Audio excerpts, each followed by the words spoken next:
Name ஷாக்கா calendar. But வந்து வெளியிட்டது யாரு? கனிஷ்கா. என்னது டைனஸ்டி? குஷானா டைனஸ்டி. ஓகேவா? டிஎன்பிஎஸ்சி கேள்வி கேட்பாங்க. சாக்கா கேலண்டர் உருவாக்கியது யார்? ஓகேங்களா? ஆப்ஷன் ஏ சாக்கா இருக்கு. நீங்க இதெல்லாம் ஒரு கேள்வியா? சாக்கான்னு அதிலே சொல்லிட்டாங்க. அப்போ ஆப்ஷன் சாக்கான்னு போட்டு தருவீங்க. அங்கே தான் ட்ராப் நமக்கு. ஓகேங்களா? ஸோ நேம் என்னது? ஷாக்கா கேலண்டர். ஏன் வந்து அந்த நேமில் உருவாக்குனாரா? அல்லது அவர் வந்து அவங்கள வெற்றி பெற்றாராம். ஸோ அந்த வெற்றியின் அடையாளமாக உருவாக்குனது தான் சாக்கா கேலண்டர். உருவாக்குனது குஷானாஸ். குஷானில் யார்? கனிஷ்கா உருவாக்கியிருக்காரு. ஓகேங்களா? ஏன் உருவாக்குனாரு? ஷாகர்களை வெற்றி கொண்டதுனால. அப்போ இவர் உருவாக்கின கேலண்டர் தான் ஷாக்கா கேலண்டர். இதை வந்து இந்திய அரசாங்கம் 1957 ஒரு கேலண்டரை அவங்க என்ன பண்ணுறாங்க? அக்செப்ட் பண்ணிக்கிறாங்க. இனிமேல் இதுதான் வந்து எங்களுடைய கேலண்டர். எங்கள் கவர்மெண்ட்டுக்கு கூடிய ஒரு கேலண்டர் ஷாக்கா கேலண்டர். இது வந்து நம்ம ஜென்ரலாக நம்ம யூஸ் பண்ணுறது கிடையாது பீப்புள்ஸ். ஓகேங்களா?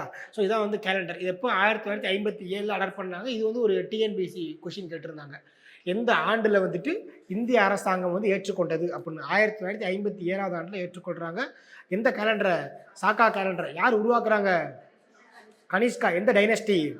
குஷானா டைனஸ்டி. ஓகேவா? யாருக்கு எதிராக போடுறாங்க? யாருக்கு எதிராக? ஷாகருக்கு எதிராக போடுறாங்க.